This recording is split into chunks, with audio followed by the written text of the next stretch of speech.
अस्सलाम वालेकुम पेरेंट्स। आज हमारा जो टॉपिक है वो ये है कि हम टेक्नोलॉजी को इस्तेमाल करते हुए बच्चों के साथ हमारा रिलेशनशिप है वो कैसे बेहतर बना सकते हैं। अक्सर पेरेंट्स हैं वो हमसे पूछते हैं कि स्क्रीन टाइम कैसे कम किया जाए। तो सबसे पहले तो हम इस पे बात करते हैं। अगर स्क्रीन टाइम मैनेजमेंट पे आए तो सबसे पहले प्रॉब्लम जो है जो कि अमूमन एक बहुत नेशनल इंटरनेशनल प्रॉब्लम है कि पेरेंट्स जो है वो टेक्नोलॉजी का इस्तेमाल बच्चों से जान छुड़वाने के लिए करते हैं। कहीं ना कहीं वो अंडरस्टैंडेबल भी है, क्योंकि ऑब्वियसली पेरेंट्स को एक अपना टाइम चाहिए होता है, वो थक जाते हैं। बट कभी कभार जब वो जो स्क्रीन टाइम होता है वो बच्चों का 3-4 घंटे या आधा आधा दिन जो है बच्चे लगे रहते हैं, गेम्स खेल रहे होते हैं, यूट्यूब में वीडियोस देख रहे होते हैं। और फिर वो पॉइंट आता है जब स्क्रीन एडिक्शन की शक्ल इख्तियार कर लेता है। और इसमें आप खुद नोटिस करेंगे कि आप कभी खुद अपने काम से भी मोबाइल खोलते हैं और जैसे ही वो स्क्रीन की लाइट ऑन होती है बच्चों को नज़र आती है, वो भाग के देखने आते हैं, बिकॉज़ उनको एक तजस्सुस होने लग जाता है कि अब क्या है स्क्रीन में। ठीक है, तो इस वजह से सबसे पहला काम तो आपको ये करना है कि स्क्रीन टाइम को एज़ अ रिवॉर्ड इस्तेमाल करें।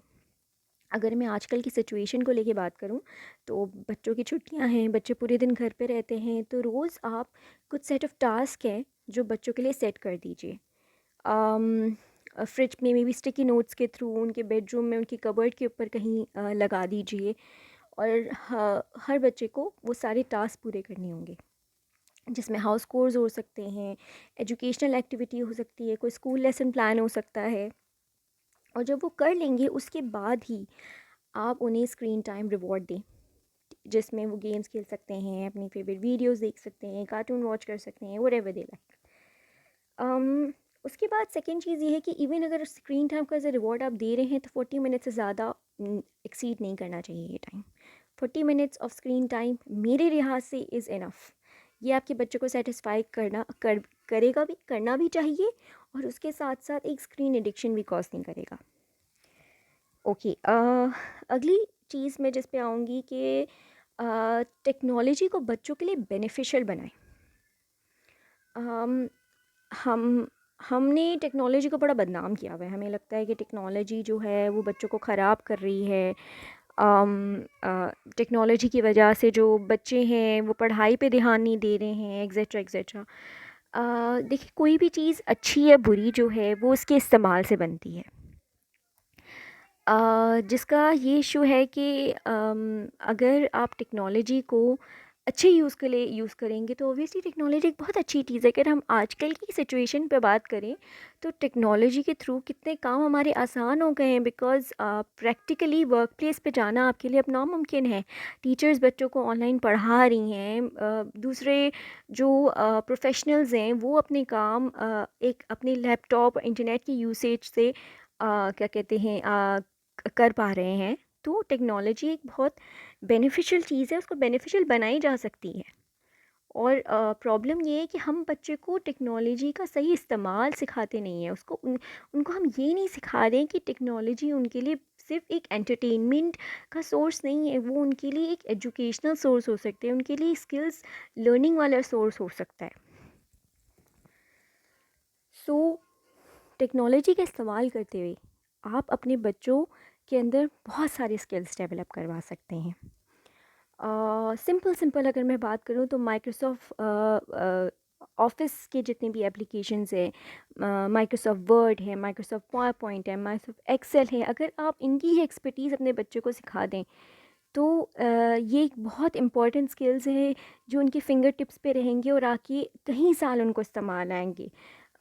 यूनिवर्सिटी लाइफ में, वर्क लाइफ में, व्हेनेवर कभी अगर वो खुद अपना बिज़नेस स्टार्ट करेंगे तो उसमें भी उनके लिए बहुत बेनिफिशियल रहेंगे।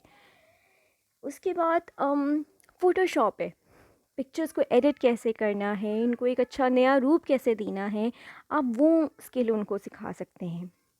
वीडियो एडिटिंग स्किल्स हैं।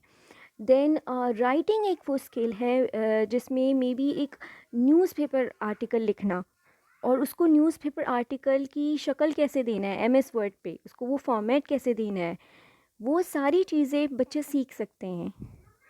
तो ये तो हो गई स्किल्स डेवलप करना। अब हम जो मेन जो हमारा मुद्दा था कि टेक्नोलॉजी को इस्तेमाल करते हुए पेरेंट्स बच्चों के साथ अपना रिलेशनशिप एक बेहतर कैसे बना सकते हैं।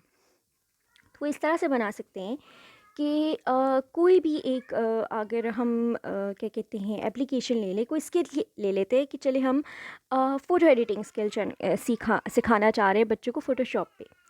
तो ऑब्वियसली बच्चे को अकेले तो हमें पुश करना नहीं है, ठीक है। मॉनिटरिंग बहुत ज़रूरी होती है पेरेंट्स की। तो इसमें हम ये करेंगे कि बच्चों के साथ बैठकर यूट्यूब पे ट्यूटोरियल सर्च करेंगे और वो उन ट्यूटोरियल्स को देखते हुए, ठीक है, यूट्यूब पे ट्यूटोरियल्स हो सकता है, यूडेमी है, कोर्सेरा है और बहुत सारे आपको वेबसाइट्स मिल जाएंगे जहां आपको फ्री कोर्सेज अवेलेबल होते हैं। और अगर आप स्पेंड कर सकते हैं तो फिर आपके पास बहुत सारे आपको कोर्सेज अवेलेबल मिल जाएंगे।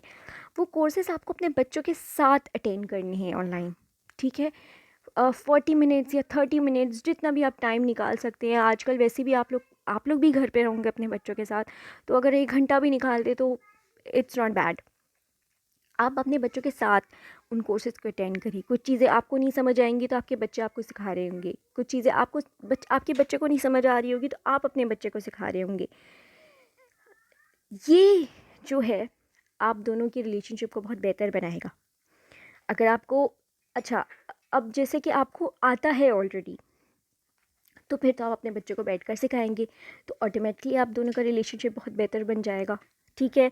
फिर आप एज एन असाइनमेंट सिबलिंग्स के बीच टीम्स बना के उन्हें दे सकते हैं कि आज गूगल पे जाओ, इस बारे में आपको सर्च करके लेकर आना है और जो सबसे बेस्ट इन्फॉर्मेशन लेकर आएगा वो बेस्ट टीम होगी। इस तरह की एक्टिविटीज़ आप अपने बच्चों को इंट्रोड्यूस करवा सकते हैं। So all right, so this was it for today. This is Ayesha Hidvi speaking. मैं क्लिनिकल साइकोलॉजिस्ट हूँ, मैं ट्रेनर भी हूँ और मैं एक ऑथर भी हूँ। उम्मीद है मैंने आज आपको जो टिप्स और गाइडलाइंस प्रोवाइड की है वो आपको काम आए और आपने उससे बेनिफिट किया हो। मज़ीद टॉपिक्स पे अगर आप चाह रहे हैं कि मैं आपको टिप्स और गाइडलाइंस दूं तो आप नीचे कमेंट कर सकते हैं या फिर एक पर्सनल मैसेज ड्रॉप कर सकते हैं हमारे पेज पर। एंड आने वाले वीडियोस में इंशाल्लाह हम और मज़ीद टिप्स और गाइडलाइंस पेरेंट्स और टीचर्स के लिए लेकर आएंगे। जज़ाकल्लाह खैर।